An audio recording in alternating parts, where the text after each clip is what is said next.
Today, we're sitting down with someone who, to us, embodies hospitality in the most human form. Robin is the kind of person you don't just meet, you feel her. She has this rare ability to make people feel safe, seen, welcomed, and genuinely cared for. Her career has moved her through restaurants, hotels, resorts, weddings, events, and now a regional leadership role with Constellation Culinary Group. But what makes Robin special isn't just where she worked.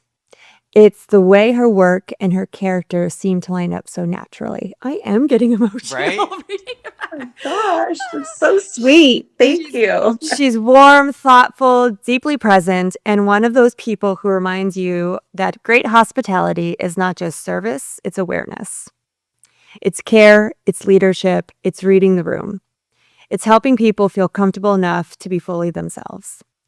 For Michael and myself, Robin has been one of the most influential people we've crossed paths with in this industry, and we're lucky to call her a friend. So today we're talking about her journey, what hospitality has taught her about people, what it means to create experiences that actually feel good, and why the best service often starts with genuine care. So Robin, welcome to Talk of the Aisle. Oh, you guys are the sweetest. Thank you so much. What an amazing welcome. I'm so honored to just even be here having a conversation with you guys. So thank you for having me. Of course. Michael interviewed me recently for Boudoir Photography, and when he read my intro, I'm like, every single person on this planet needs to be introduced like this, right? Like It was very special. Yes. But it's true. You're all those things. Yeah, you are one in a million. Yes, you are. Thank you. Well, you just nailed hospitality by making me feel welcome and safe, and it's on par for the topic. Learned a bit from you. So, Robin, what drew you into hospitality? Since I was a kid, I remember I never wanted to cook. So my parents would do the cooking, but I would make them leave the room once it was ready. And I would set the table and I would create menus. I would play music and then I'd invite them in and be the host and be the server. And then we'd sit down and eat and it was done. But I had that in me as a little girl, and then started working in restaurants in college and just never turned back. I started off as a hostess, and I loved being a hostess of a restaurant. I loved being the first person that they got to see and the last person that got to say goodbye to them, and opening the door and welcoming them. It was just, it spoke to me, and I've just continued my career going onward and upward from there in hospitality. Oh, I love that. Those restaurants were lucky to have you. Thank you. I feel like so that's much also fun. that's a very restaurants can be a very challenging Environment. Yeah. From what I've heard. I've only ever Yes. eaten. Yes, very challenging But at times. Yeah, but you learn how to read people. That's, I think, what's helped my career so much, is because I had restaurant jobs for so long, starting as a host and moving into food expediting, the cocktail server, bartender. I did all of it. And you learn how to read people because you're there experiencing a moment with them, and you can read faces and body language, and there's so many different people that go out to eat. So you get, to experience all of that. I'm sure too, being a hostess, like, you're the first person to interact with their energy. So you can read them pretty quickly at that point. I guess in having just like a light, bubbly person to greet is such a beautiful thing to have. It makes such a difference. Yeah. And both of my daughters are hostesses right now. So they're kind of falling into my footsteps. This is where it all starts, I tell them. How can we get our kids to do wedding photography? Because they have zero interest. That's You funny. never know. They're still young. Yeah. Well, our kids, it's always like we've always kind of drummed, individuality, doing whatever you want, and like not prescribing to anything. So I think they took that pretty hard. So we're like, well, but maybe if you walk it back a little bit, because what we do is pretty cool. I love that. So kind of going from that very beginning experience to today, what would you say matters more to you now than it used to?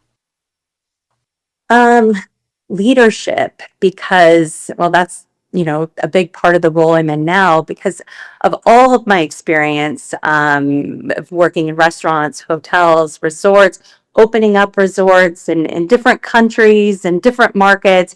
I have so much experience and have worked with so many different personalities and people that my purpose right now is to give back, and I can do that in this leadership role. So all the trials and errors that I've done, all the failing forward that I've done, I get to give that back now to my team as their leader. So it really is something that I'm now thinking about often, of the different leaders I've had in my journey, and pulling, what resonated with me as I was, growing up in this industry, and how can I, be impactful on my team the way that some leaders were really impactful to me, and how do I even elevate that to another level. So that's really important to me now, and it wasn't, before, because really wasn't in that position to be able to give back. Yeah. Mm. I so we maybe Melissa's the leader of this family, but I'm sure. we obviously don't aren't in an environment like you, so we've kind of never had to have that sort of experience maybe in the same way. But I imagine, because I've had some experience with other organizations that I've worked with where the leadership I feel like, is self-aware.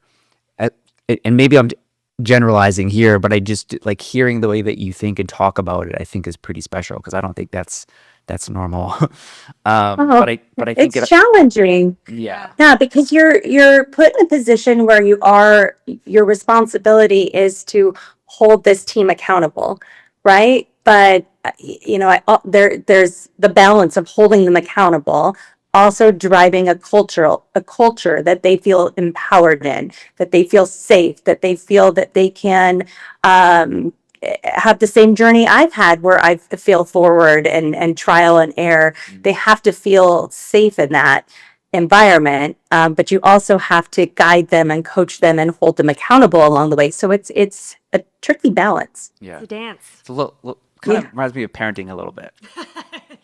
I was just talking to somebody with a mastermind yesterday about that. One of the questions on our table was, what are you learning outside of work that helps you with your work? And I said, parenting teenagers, late teenager, a 17-year-old and a 19-year-old, because you have to change you guys know, you have to change your parenting skill as your kids get older. It changes you grow as a parent, and you have to flex. And I think it really aligns well with our industry, because we're constantly having to evolve Yeah. as industry professionals and experts and leaders. And it really it goes hand in hand, being a parent. Yeah. Gosh, that's so true. Because yeah, as kids age, they change, their needs evolve, and We continue to change. yep, and it's like a constant, like rebalancing, a constant dance of Yeah. And even within like the current moment, we had this conversation last night about as it pertains to our kids, and like the idea that I know I can tell when I can or can't bring something up to my kids or have a certain conversation, right? And I also know when they're in a certain mood, I could say anything.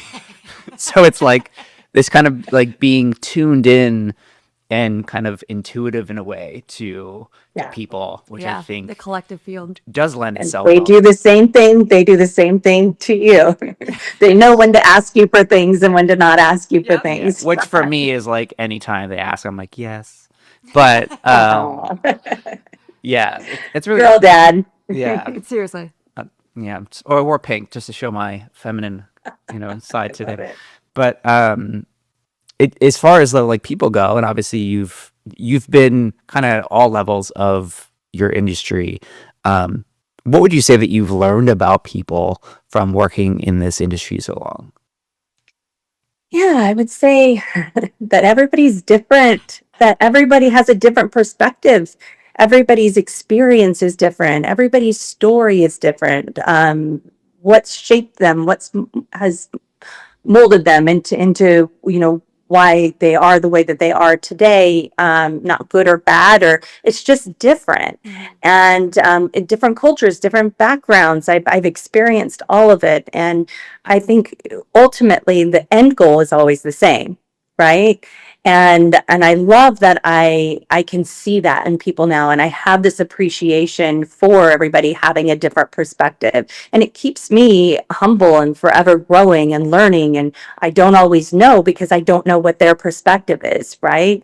But I think the flip side of that can be a little bit challenging for me is I can also tell when this industry is for somebody and when it's not. And that's really hard.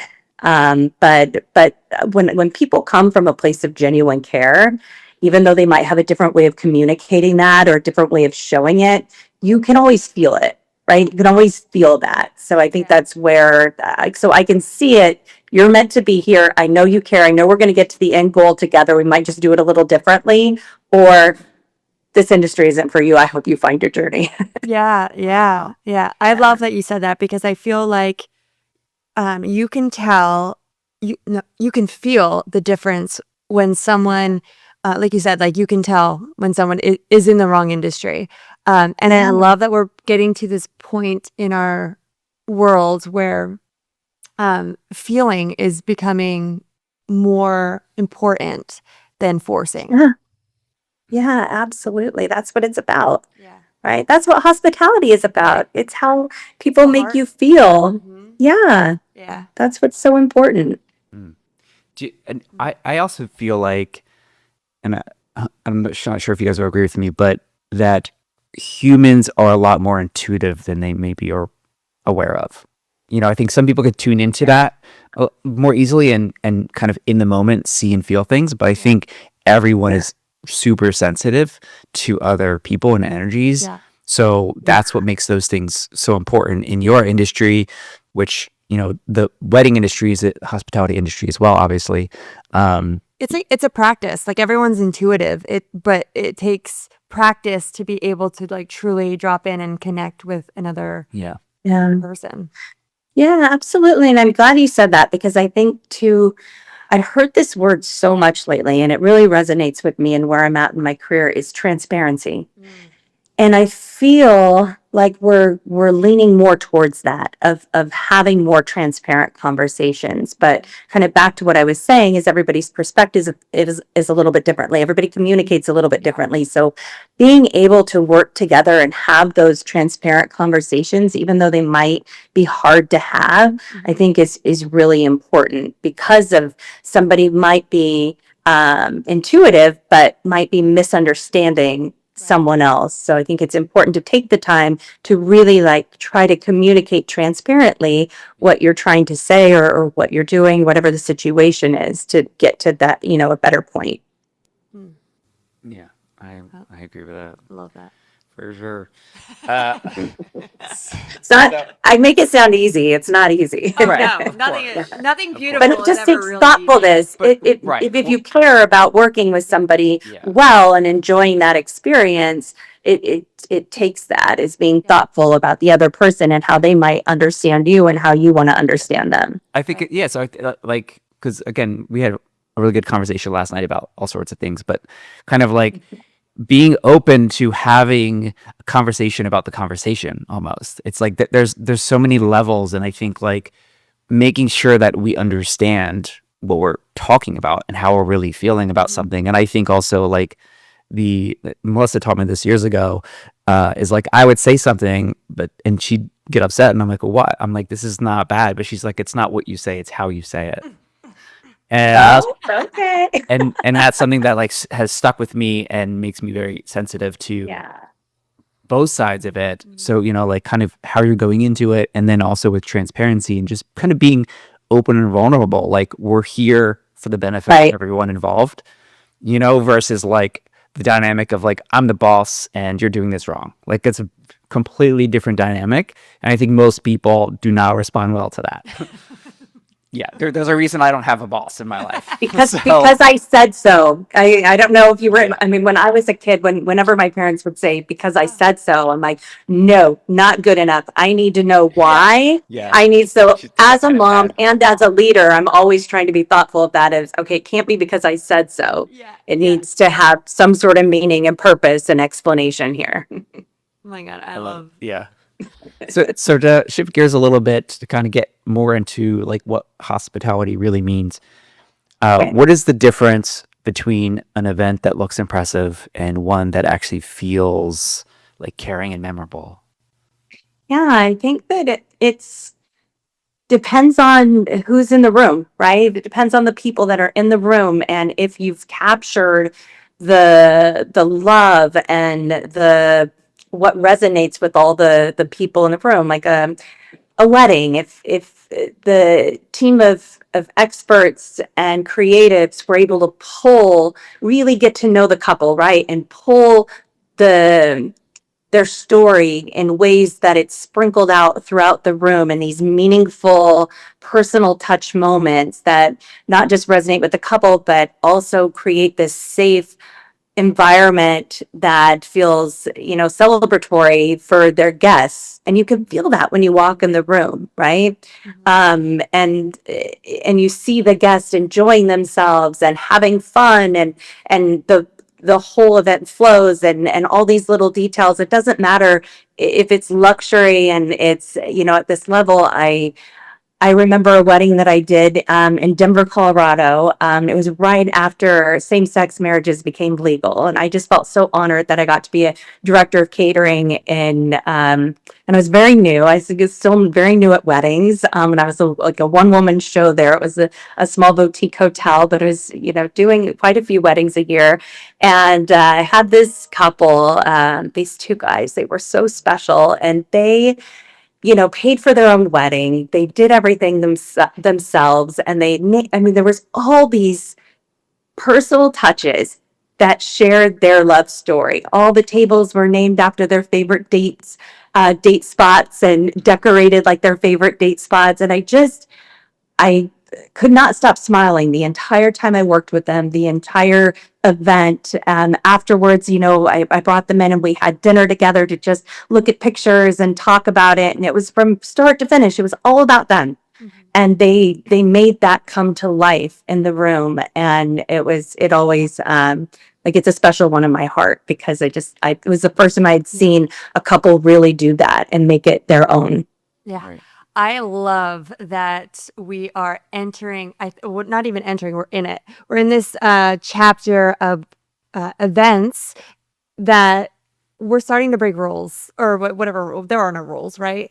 We're Yeah, starting to traditions go- out the door. It Yeah. is. And like I mean, we're millennials, but we have been trying to like coach our clients for years, pretty much ever since we started our business, being like, you don't have to follow tradition if you don't align with it. Like you can make this Yeah. wedding truly unique to you. And millennials still kind of like are like not Could struggle with it. yeah, can struggle with breaking rules. But I feel like Gen Z at this point are like, we don't, rules, what rules? And I love that. But I know. you can absolutely, and it doesn't even matter, like you said, like if a wedding is a high end luxury wedding or a really small intimate wedding, if that heart is there Yeah, and that intention, that is it. Like you Yeah. literally get married in surrounded by dumpsters. It's gonna feel special, right? I mean, I don't recommend. And I love that you said intention. When the details are intentional, there's thought behind them. They're personal, they're memorable, they're inspiring. I think, something can be impressive, but Right. something can have a lot of heart and love, and you feel that in the room, and you feel it by watching the people, and that they're enjoying, what's been, what the couple has presented for them to celebrate their wedding. Yep.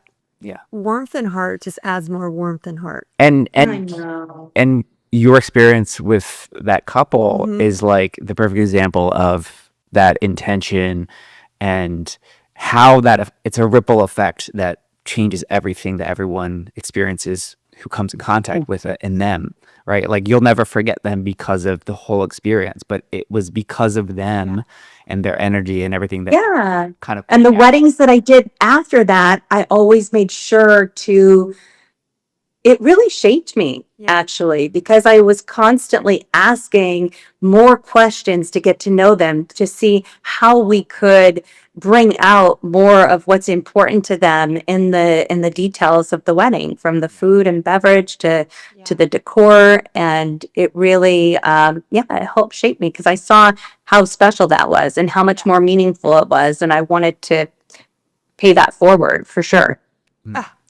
Well, so as it relates to the wedding industry, like for the vendors that are listening to this, how, like, what would your advice be on trying to communicate to couples that side while they may seem to be more focused on the optics side? And even, when it comes to vendors, most of us are small businesses. We own our own businesses. We're wearing all the hats, and there's obviously a lot of pressure with social media to kind of fit into certain boxes and do certain things. So what would your advice to be people who are kind of like feeling those pressures and also dealing with clients who are also focused on the social media side? I think you have to know who your clients are. Like, who do you want your client to be? What is your target, right? Who are you going after? Because you want to make sure that it's it's the best fit for both worlds, for the couple and for the expert, and for the event partner and what the service that they're providing. I've never believed in having a vendor list. I don't even like the word vendor. I like the word event partner. And the places I've worked at, no, because I've taken that vendor list and ripped it up, and I don't believe in it, because I think we have to get to know our event partners just like we get to know our couples and our clients. And it's so important to try to pair the right people, because I think people invest so much money in their weddings, and there's so much time that goes into planning it. Planning it should be just as much of the what's celebrated, and the joy of it should be through the planning as much as it is the wedding day. You get more time to plan than you do, the wedding day. So I think it's important to make sure that that you know who you want to work with, right? You know who you want to work with, because that's what the couple is going to want too. They want to know that they're going to have a good time working with you. So it should go like, understand who your target market is, and make sure that your content, your social media, everything that you're doing is going to attract that couple, and make sure that that's what you get. And so that if the heart and the warmth and the personalization is important to you, and that's what drives you in your business, then you need to make sure you're working with a couple that resonates with as well, right? And I think sometimes we get focused on building our businesses and making more money, and what that looks like, and everybody's talking about luxury, luxury, luxury, and that's great. But, what does luxury mean to you? I think it could mean something different to everybody. To me, it's service. Luxury is in the service. Yeah. I love that. And I feel compelled to also just bring up the difficulty that vendors do face, who Creative partners. creative partners. Thank you for teaching me do. that. I love that. She's gonna call me on that forever, but like there is a reality that we have, like in the wedding industry specifically. Like I know that some vendors are struggling and they need to just book. They need to pay their bills. They need to support their families. So there is sacrifices that have to be made in not having the perfect couple that totally is in sync.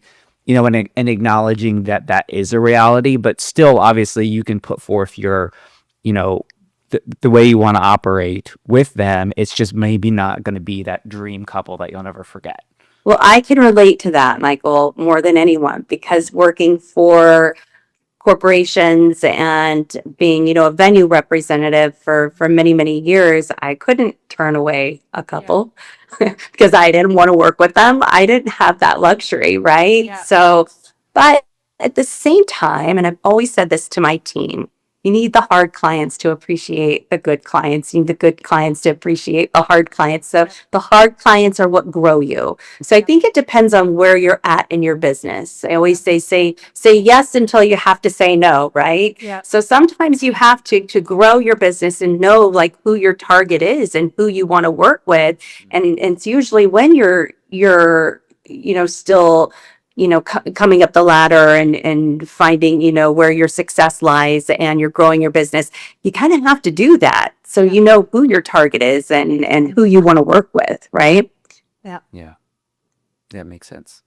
I just always feel like I need to be like, yeah, but there's also, because people are struggling, because and then social media complicates it too, because there are people who like on the front page look like everything's perfect, but it's not necessarily true. So it's kind of, there is a lot of this stuff is idealistic, but I think still like having these values and ways you want to operate with integrity and kind of, matching who you are as people and how you want to give this service. Right. And that doesn't happen overnight. And it certainly doesn't happen the first 1 to 5 years you're in business, right? It's a whole journey and it ebb and flows for everybody.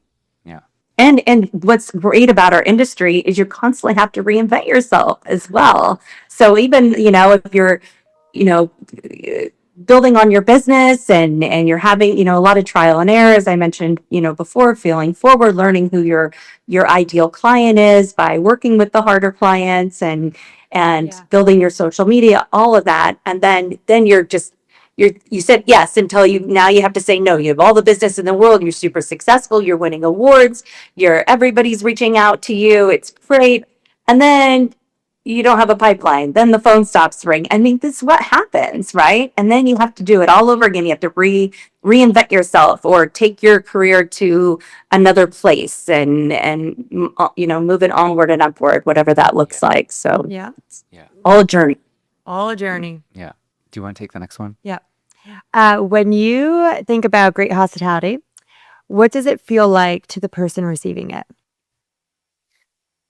Oh, it feels like the way that you welcomed me, it feels like somebody took the time to think about you, that they took the time to prioritize you enough that they wanted to do something that made you feel special. And it's anymore. I mean, that feels so good when somebody prioritizes you and is thoughtful in how they want you to feel. Yeah. Yeah. I think It's as simple as that. yeah. And it feels like really just like being seen, right? Yeah. Yeah. I think that's the best way to sum it up. I'm reading a book now called something. Hold on. No. The book is called something. It's really good. Is sponsored by it's called How to Know a Person. And it's really interesting. And being seen is kind of one of the tenets that I'm kind of seeing through it. But I love that. It's just so true. I think we're all humans. We're all lucky to be here. We're all vulnerable. We're all like one day from anything happening. I just think it's like it's easy to get consumed in like modern society and all these social constructs. But at the end of the day, we're just creatures on a planet in an infinite space. So, not to go too deep, but that's kind of, you know what I mean? I can't wait to read that book. Yeah, it's really interesting. I'm only like maybe 20% of the way through it, but yeah, I just but like I love reading stuff like that and consuming because it's like there's just always more to discover and learn and when the way you were talking about failing forward through your experiences, that's kind of how I feel about like continuing to learn. My failing forward is like picking up the nuggets along the way. It's like finding the gold that resonates with you and like, oh, this makes sense, right? Because like we want to incorporate what we learn about actual life and people and relationships into the work we do. In the spaces we hold. And we're 18 years into this journey and we're still learning constantly, right? It doesn't stop. I mean, I feel like when you stop learning, that's when it's like, whoa. Yeah. Well, yeah. I know. I can't do it. I will never be bored because as soon as I'm even have a sliver of boredom, I'm like moving on to the next challenge, Yeah. because you have to, I mean, like you said, it's an opportunity to grow. We should be spending our lives as students, Yeah. right? And Curious. always open to learning and growing. And it's so powerful. I love it. I love getting older because I love that I I feel like the get to older experience new things every day. yeah. Yeah. I feel like the older I get, the more curious I get. Yes. Yeah. It's a great way to be. Yeah. I wish more people were. Then we'd Yeah. have a lot less judgment out there, right? Yeah. The world would be a different place, for sure. Yeah. Or we could Yeah. just have women in charge of everything. I mean, there's Oh, always Michael, stop. But yes, I love it. that. being dead honest. So I was going to share this quote on Sunday. Mother's Day is on Sunday, I believe. But Yeah. I saw this quote and it said, "There are only women and their children on Earth," and I was just like, oh, like, Wow. right? That's I just thought that's like impressive. really beautiful and like, yeah, That's so beautiful. Thanks for sharing that. yeah. We all live on the mother. Yeah. 1 second. All right, Oh my gosh, Melissa, I love you. let's talk about hospitality again a little bit. I- Well, here's what is something that you think people often misunderstand about how hospitality actually works? I think people see it more as like just giving good service, right? And I think that it goes a lot deeper than that. I think that um, really being able to pull, as we talked about before, being able to just make it more meaningful and intentional and purposeful at no matter the situation, whether it's at a restaurant, whether it's at a wedding, no matter, whether people are coming to your home and having dinner, whatever that looks like, it's not just good service, right? It goes a lot deeper than that. It's were the details intentional? Were they thoughtful? Were they purposeful? And how did everybody feel? And was the guest experience being thoughtful and intentional? And how were the guests feeling at the event or the wedding? Mm.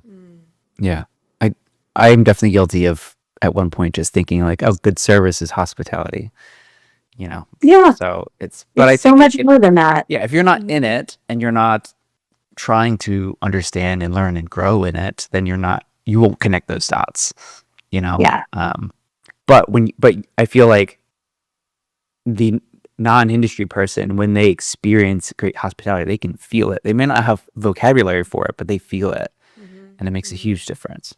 It makes a huge difference. When I worked at Four Seasons, I thought it was so amazing that they gave back to their employers that they could come and stay at a Four Seasons. Typically not the one that you worked at, but you could go stay at a Four Seasons. You had a certain amount of comp nights that you could go and use for the year. And I mean, for everybody that worked at Four Seasons to be able.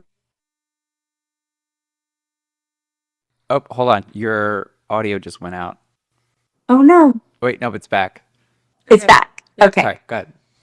But yeah, just for the employers to be able to experience staying at a Four Seasons and having, that hospitality and that level of luxury that not only is in, the amazing beds that they have there and the incredible food, but it was the service and, walking into the room and seeing a handwritten note that they were happy to have you there and your favorite wine, and not even just at Four Seasons. When I worked at Kimpton, I worked at Kimpton Hotels for 7 years, and they did the same thing. Whenever I was traveling, I would have a handwritten note from the team, and they also did this really great thing too, where they had this was in Denver, Colorado. at the Kimpton there, at the Kimpton Monaco, and they had all the housekeepers. They had a photographer come in and took headshots of all the housekeepers. So the housekeepers got their, and I was there too for this. We had hair and makeup come in, make the housekeepers feel so, beautiful. And they had this headshot, which they usually don't get, right? It's usually salespeople that get the headshots. And they had postcards created with their headshots, and they'd write a little note to the guest that, so every guest that was coming in, I'm Helen, I'm your housekeeper for the next few days. Let me know how I can help make your stay exceptional. Like, that is so special, right? Because not only did you make the employees feel great and how good it made them feel to get their hair and makeup done and to get to, have a more personal interaction with the people that they're taking care of their room. And then the person coming into the room feels that as well, right? Yeah, that's yeah. amazing. I love those little touches. I It's know. like I little feel things very go a long blessed way. because I've worked at all these great places that have shaped me. Because they were forward thinking. They were, I mean, even Rock Bottom Brewery I worked at for, it's where I met my husband. So it's very special. And still really good friends with a lot of people I worked there in my early 20s, but they had this book of signs. So when you first started, and this is, they had this book of signs that you had to like embody. And when you were first starting, you had to go around and people would quiz you on the book of signs. And one of them was Lanyap. And Lanyap was the empower, and one of them was management by inclusion, empowerment. Can I remember this still? Empowerment, Lanyap, management by inclusion. I don't think I'll remember all of them, but Lanyap, I didn't know what that meant. They were empowering you to do something for the guests. This is at a brewery restaurant in Portland, Oregon. And so if a guest came in and said, "Oh, I would like a Coke, please," and we only had Pepsi products, they're empowering the server to go across the street and get a Coke and bring it back. And that's a lanyap. That is a wow moment that surprised the guest. And they empowered us as servers and bartenders to do things like that for the guests coming in. And I just feel like things like that have shaped me along the way because I worked for incredible companies that were thoughtful and intentional with hospitality. And Okay. those still like resonate with me. Yeah. I love that. I think I learned that from The Bear. Lanya, yes, Yeah. yes. I love that show so much. I was literally anxious the entire time. But Such a good That's show. my world. Yeah, yeah. Love that show.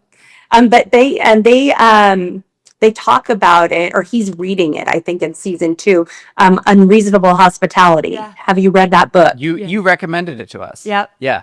Yeah, we read that a couple years ago. And then I picked up a copy. I think that was The Art of Gathering. I think that I got from WIPA Oh yeah, at our prom. prom. Yeah. Yeah. I think Unreasonable Hospitality can speak to many different people. It doesn't have to be people that work for hotels or restaurants. Yeah. It's I think if you hopefully you interact got with something people- from it too. Yeah. Yeah. You work with people in any capacity.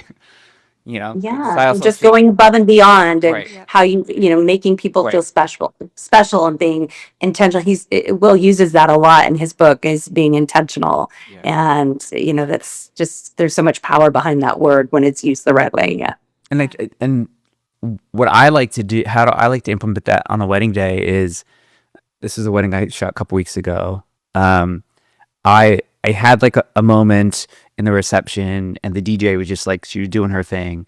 And I was like, Shout out to female yeah. DJs. But I was like, hey, I was like, can I get you a drink or anything? Do you need anything? And she's like, oh my God, can I have a Diet Coke? And I'm like, absolutely. So just something simple like that. And she's like, oh, I've never had anyone do that. I'm like, we're here to, work together.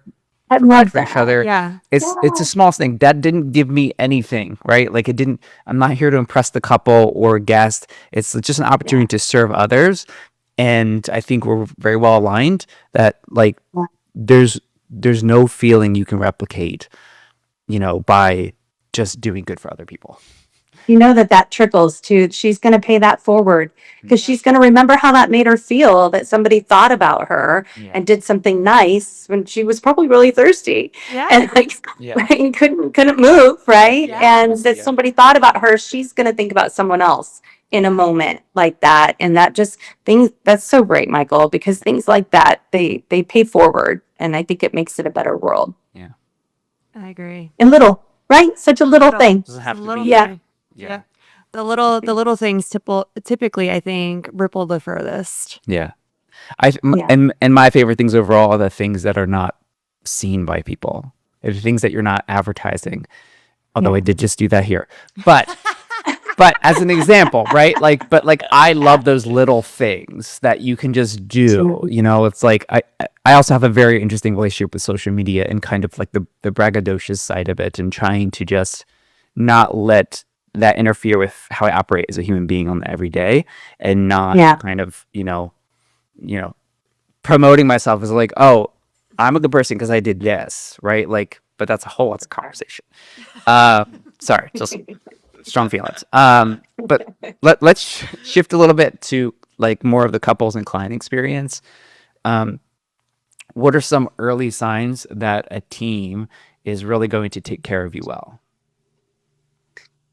Or at least like from a couple's point of view. Yeah. From a couple's point of view, an early sign that the team is going to take care of you.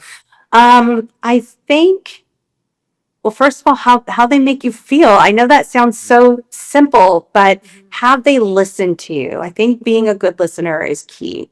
Did they listen to you? That from the very, first conversation, do they remember those important details that you shared? Are they referencing the things that you've said were important to you? And are they asking you the right questions? Are they guiding you? Are they being experts in their field and guiding you and helping you, not just what do you want and being kind of an order taker? Are they really invested in making sure you have the best wedding? And in order to do that, like I said, they have to know the right questions to ask, and they have to be able to retain all of the information that they're getting from you. And you can catch that early on for sure. Yeah. And is that something, so from your side of things, who has a team, do you have any sort of like conversations with the team about those ideas? Is it kind of part of like your training for them? Yeah, I do actually. I created when I started in this role, I created an inquiry form. I've actually done it at my past properties as well, and this is a little different because we're a catering group and not a hotel, but we work at these cultural institutions, so we're very much also venue driven. And I created these inquiry forms that kind of takes you through the sales process. I've done a lot of sales training, master connections throughout my career. So it really like takes a lot of my experience from and my trainings and put this into this inquiry form that really like uncovers what are their hot buttons? What is their true buying power? Where else are they looking? You can really gather so much information that goes beyond the one answer questions, and then how that process looks. And from the first interaction is supposed to be like 50% you, 50% them. You're talking through the basic information, the date, the guest count, the budget, like really like the yes and no questions, the one answer questions, and then you dive in to the probing part of it. So it should be 30% you, 70% them. Now you're asking them more in-depth questions to really uncover, who they are, what their buying power is, and what they're looking for. Then you tie it back on the third part of it, and it's 50% you, 50% them, and you're taking everything they just said and telling them what that's going to look like with our services. And created that for my team so that they have, not that they should have this list that they're writing down the questions, but it kind of helps them at least not forget anything, however they want to use it. I've told them to make it their own. I don't want a script for anyone. It's just a way to make sure you're asking the right questions, right? That you can get the information that you can use to put together the best proposal. Mm-hmm. Yeah. I Yeah. love that. And I like that you're you have flexibility with it and you're like, make this your own. Yeah. Because everyone is gonna, but it's kind of like, I think of it as like a framework. Yeah, So they a little just- a loose structure. Yeah, that they can color in the lines. Some people are new, right? Yeah. And you have to remember that not everybody has the same journey.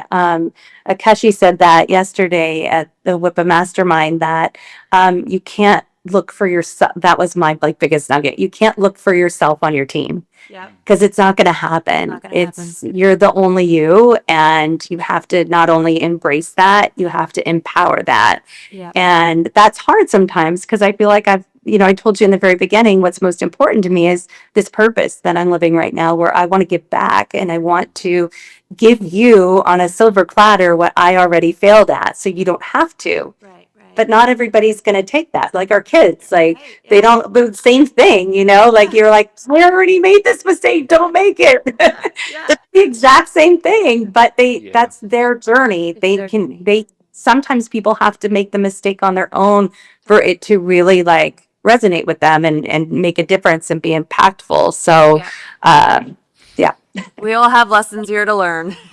I know.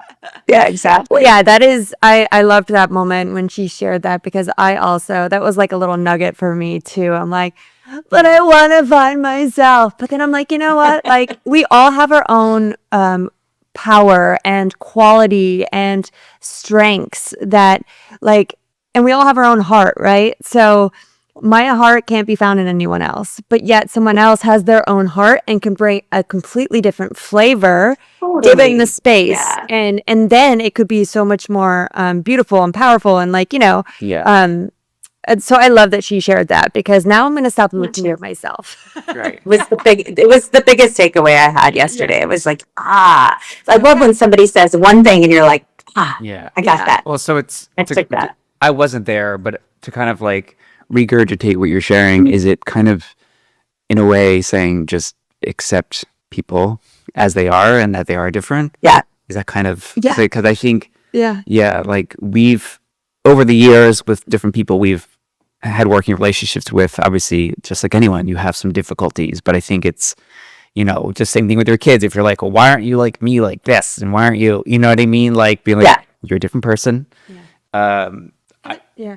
I had a Can I conversation. put you guys on hold Yeah, for yeah. 1 second? Yep. Chef, am I in your way? Okay, I'm doing a podcast. It's fine because they're going to pause it, and this isn't going to Chef. be right. This is my one Yes, cut Chef. on the podcast. Yes, on Chef. the podcast. You want to say hi? This is Michael and Melissa, good friends of Hi, mine. Chef. That's Chris. How are you? Can I Nice join to the meet you. podcast?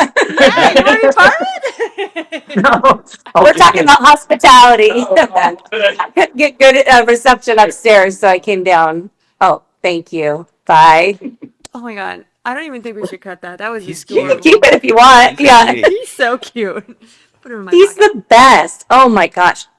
Let me tell you, you know what? If you want to keep this and share this. So we just did the WIPA Gala, right, at the Horticulture Center, and Chef Chris created a menu that could not have fit the theme more on point. Like it really, it flowed with the design concept. Everybody, clean plates everywhere. It was perfect. And I sent this thank you letter to my team and to him as an email. And he wrote back right away and said, Robin, keep challenging us and we'll keep getting better. I almost fell out of my chair. Where have you been my whole life? That's like, what an incredible chef he is. Yeah. Like, incredible. It was just, to hear that was Yeah. just, Yeah. music to my ears. Can I ask Chef's name so we can honor him here? Chef Chris Nguyen. Okay. Chef Chris Nian. Yeah. Awesome. Oh, I love that he made a Yeah. cameo. Yeah. Hope- He's feel- great. Yeah, Yeah. so great. But he's very hospitality driven too, even though he's not always guest facing.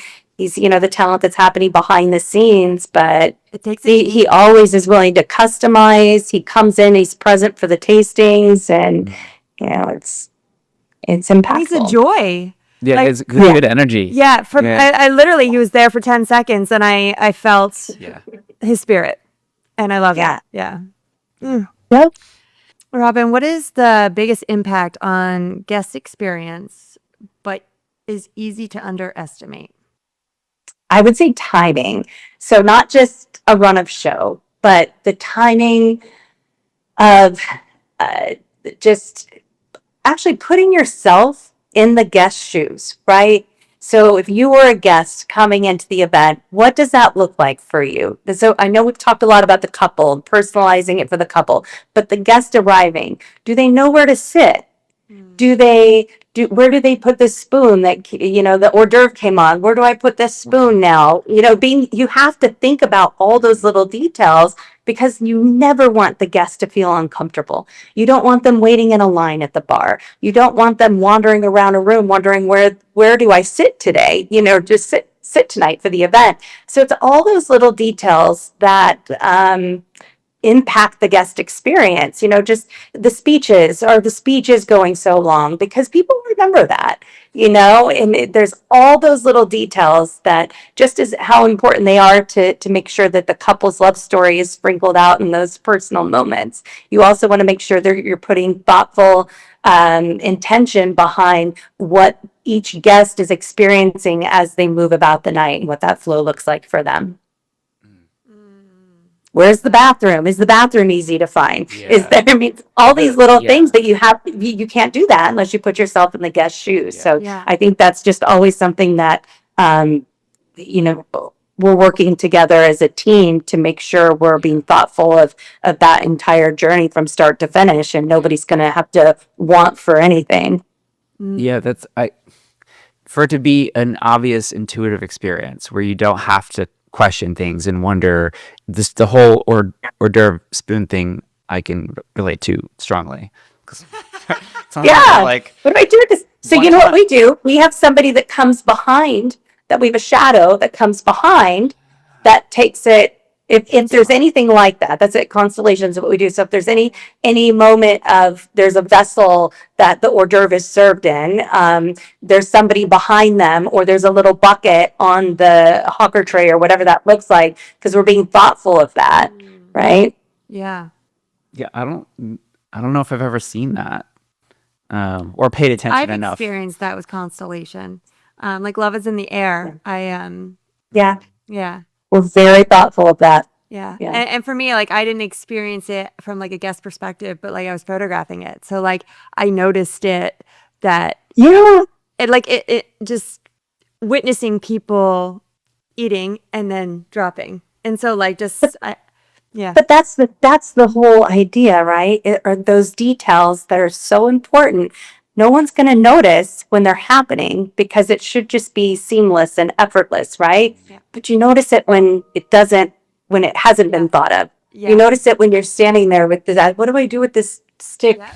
Yeah. What do I do with it? Yeah. Or like, oh, this is a really long line for the bar. Yeah. I really want a glass of wine. Yeah. You notice it, but if it's all flowing, you don't. Yeah. You don't notice it unless you're the photographer taking photos of it. I noticed everything. There was a whip event a couple years ago I went to, and I grabbed an hors d'oeuvre, and it had, I think, something like under it, like a little piece of trash or something. So I like ate it, and the server was still there. So I like crumpled up and I put it back on there, and then another person was like, "What are you doing? You can't do that." I'm like, "What? I didn't know." I'm like, "They're still there." I'm like, "Is it?" So I'm like, I felt so bad. I apologized to the server, but I was like, I didn't know what else to do. It seemed like the right thing, but So it's important. It's all, Yeah. you know what? And I don't think people understand that art in our world, and even couples coming into this trying, to plan their wedding, they just don't really understand all that goes into it. Yeah. So much thoughtfulness and intention goes into what we do from every aspect of the planning and the execution. so that tailors to the next question really well. Because what is something you think that couples overlook when they're choosing a venue or hospitality partner? I think that people shop based on I know we talked about the social media. I think they shop and they buy based on what's on their feed, on what they can see, right? But that's not really what they want. Yeah. I think we've talked about this a lot too. It's the heart and the warmth and how people feel, but that's first and foremost what we see.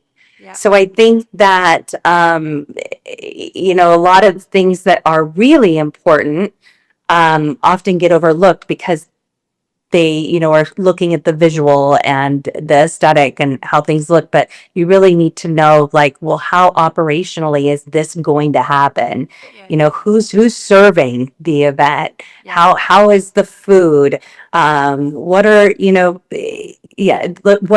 what's the interaction going to be like with the photographers? Yes, you might love the photography and that resonates with you and you love the images, but what's the experience going to be like working with them and the day of? Are they gonna are they gonna have you take 3 breaths with them to get them to calm down? Or are they, Yes, actually, I've done Melissa did before we started this.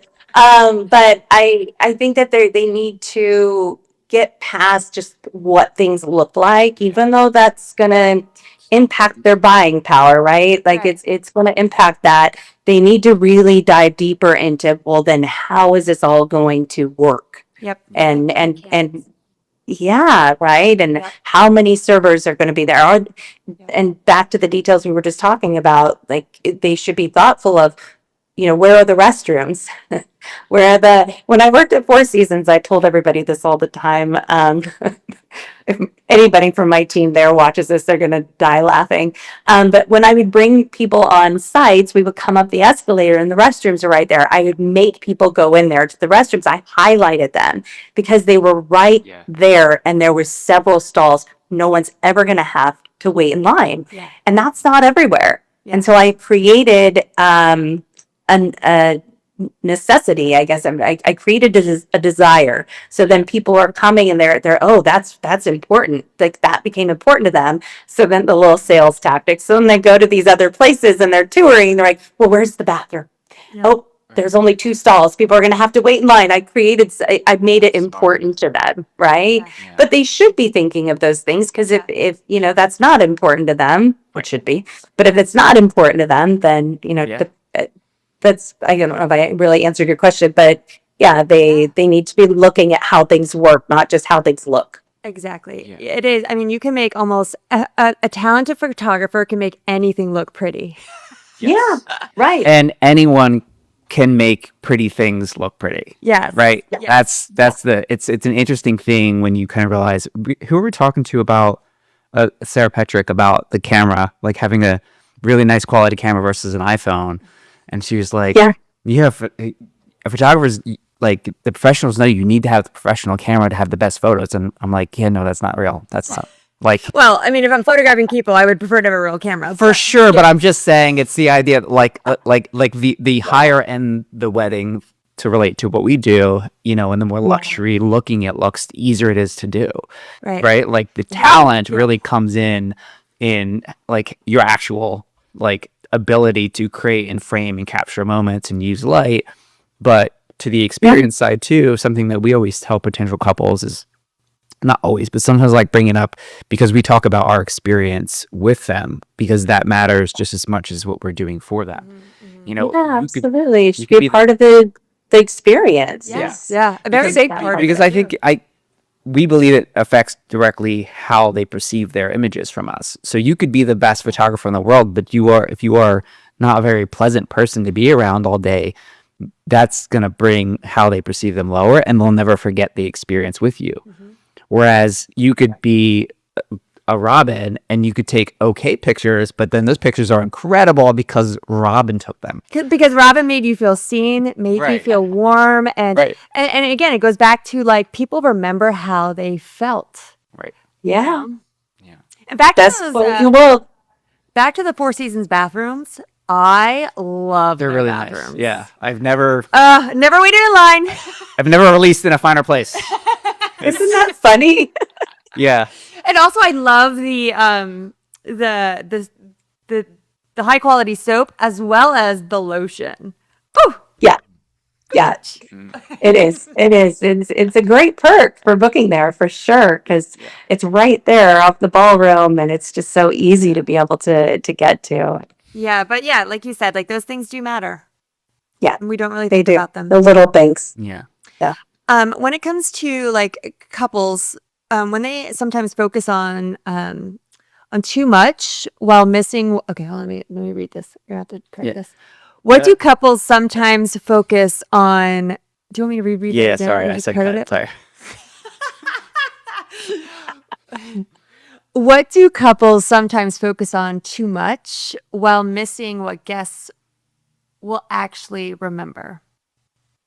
I think we've covered it a little bit in what we've talked about. I think that they focus again too much on the aesthetic.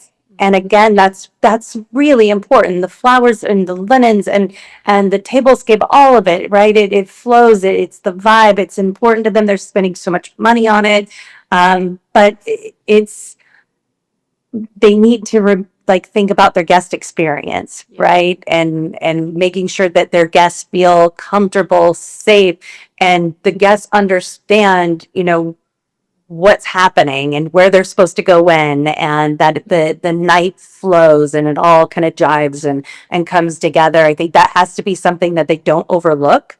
And the focus that goes into picking out the flowers and picking out the linen should also go into, well, how many servers are there going to be? How long, does it take for, the entrees to be cleared, and the speeches and the dances? Like, what does that look like? Because you don't want your guests sitting there without any food for 45 minutes to an hour while speeches are happening and dances are happening. Like, they have to put the same effort into asking those questions and understanding what the operation looks like as well. Yeah. And the guest flow for the evening as the aesthetic and all the other important details.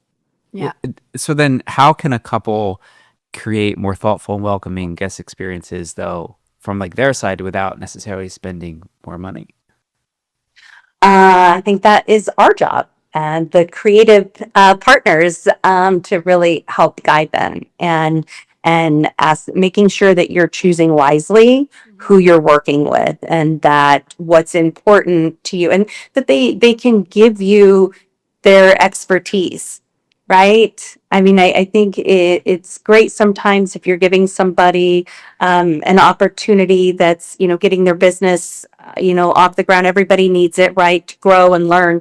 But you have to be really careful, because if there's things that are really important to you and you're somebody that needs guidance and an expert in the field, you need to make sure you're hiring the right people. Yeah. Because it's really up to to the creative partners to help guide them through the process, so they're asking the right questions. And like I said earlier, our job is to ask them the right questions, so that way we're getting the right information to be able to guide them with intention and purpose.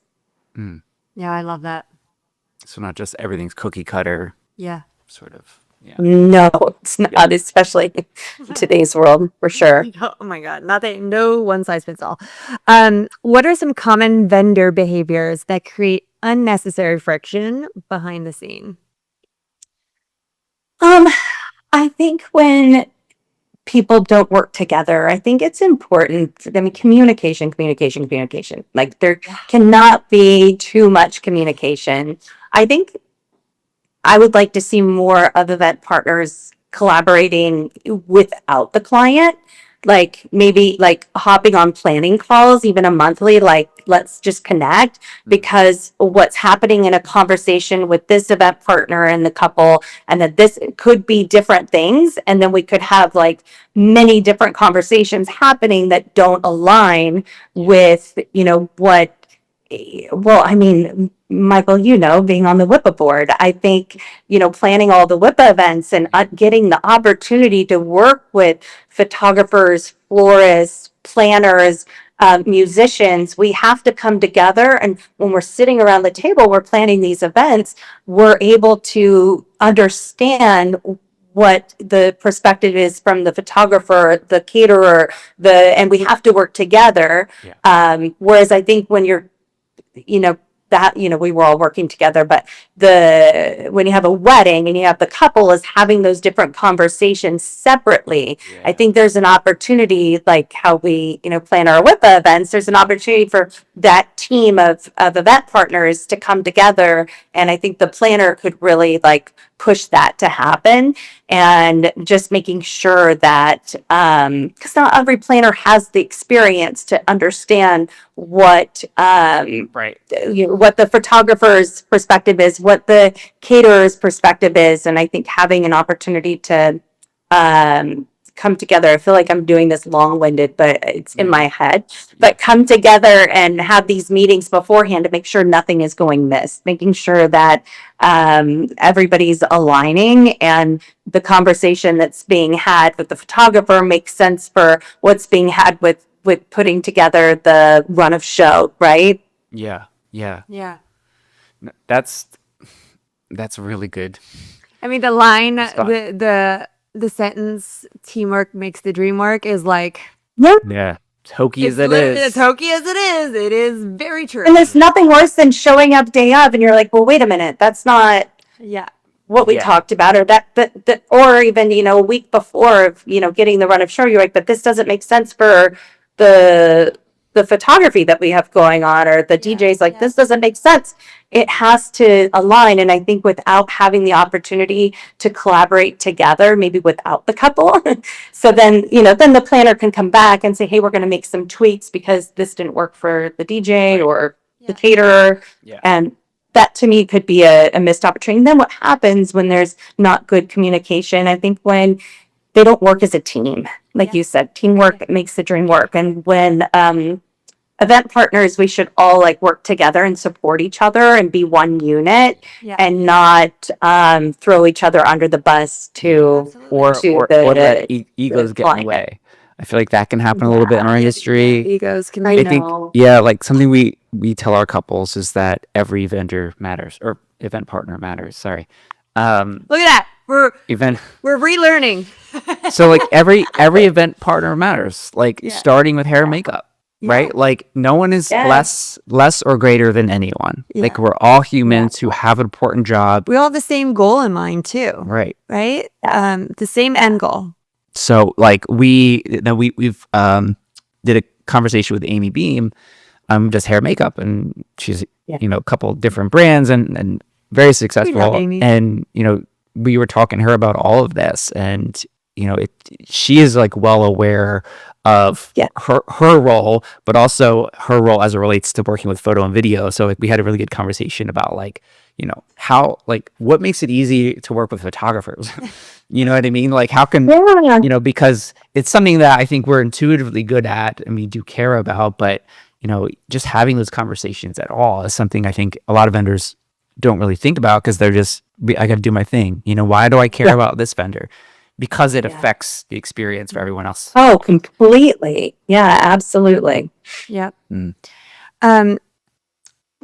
Getting to more of like the leadership, team culture, and service, what kind of team culture leads the strongest guest experience? And I think I know this answer, but I'd love to hear it from you.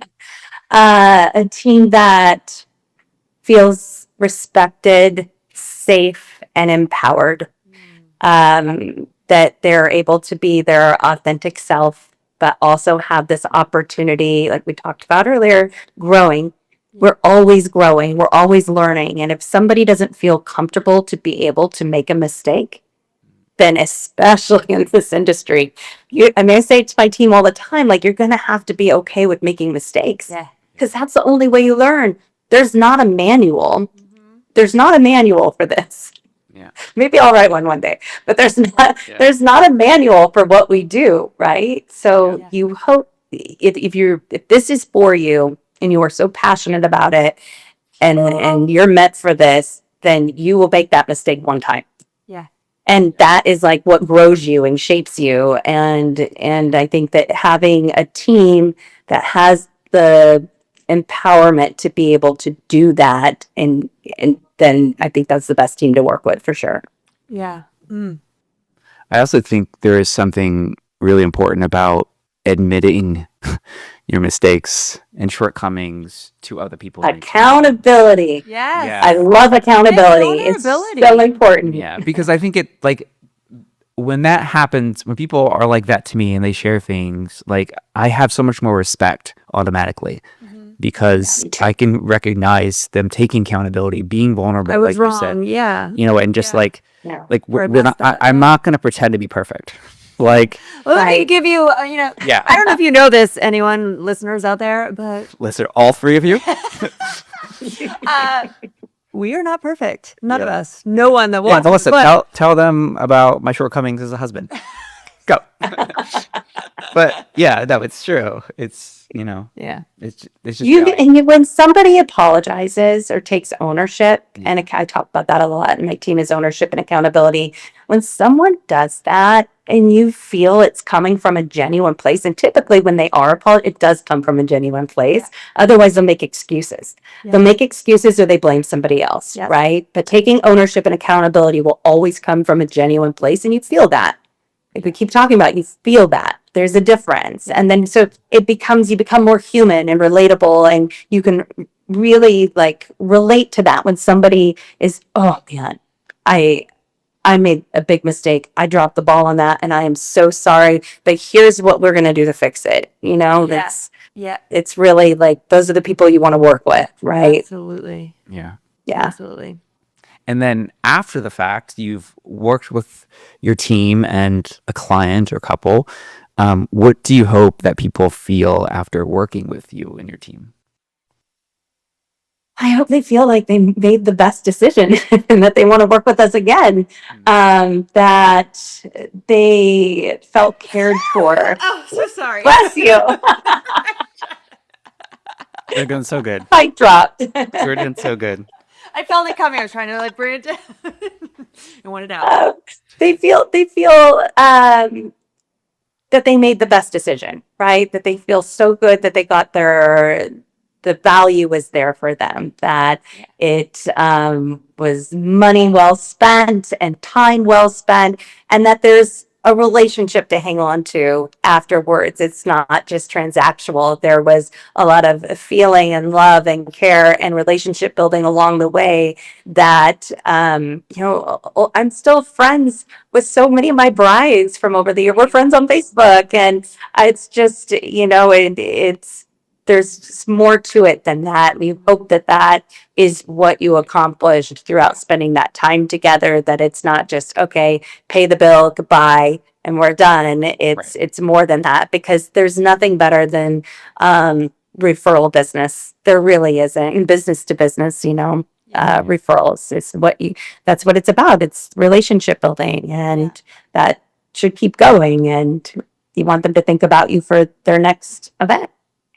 Yeah, I agree. So, as far as questions that we had for you, I think we feel pretty good about that. It's been really cool to also kind of realize that there's so much overlapping elements to all the things we're talking about, that, hospitality is not this big, mysterious, complex thing, It's simple. it's what is the saying? Like, it's simple but not easy. Yeah. It's Because because it takes time. Yeah. It takes time to be attention. thoughtful. Yep. Yeah, it takes time to be thoughtful, and not even that much time, right? Like, it's just you have to make the time for it. Yep. And you have to really care about making other people happy. Yeah. That has to matter to you, Yeah. or it's the hospitality is not for you. Yeah. Yeah. So, excuse our cat and dog running in the background. I love it. Is there anything else that you want to highlight or share? I'm just really honored that you guys thought about me and wanted to talk about hospitality, because I think that it's it's just something that has just been a huge part of my journey and what's kept me driven and passionate all these years. And it's something that never fades away, right? There's Yeah. always a moment that you can be intentional and thoughtful in someone's experience or someone's day. Yeah. You know, just being like you said, like even just like bringing somebody, asking if they want something to drink, and in a moment that nobody's asking them or serving them, I think is so huge. But you can do that throughout the day. There's little moments that Right. you just have to make the time for it, and it has to feel important to you. But I'm just so grateful to anytime I get to talk to the two of you. I love, because you're both just incredible humans, and I love everything you stand for. But getting to have this time with you and talk about hospitality and what that's looked like through my journey is an honor. So thank you. You're welcome. And thank Yeah. you for being here. You are truly someone that I find so inspiring. And I just, every time that I'm in the same room with you, I just like, I feel your heart from across the room. I feel it. And then I find my way I feel to yours too. our hearts eventually find each other. Okay. You're both Always. married. Let's pull back. Always. Just kidding. No, yeah, I just feel really grateful to have you here. So thank you for sharing your time with us, because I know that your time is precious and you have a lot going on. And I hope that the listeners out there take away some gems from you, because you're just filled with them. The knowledge that you have shared applies to everything. Everything. Like you said, you don't even have to be in the hospitality field Right. to have hospitality in your life.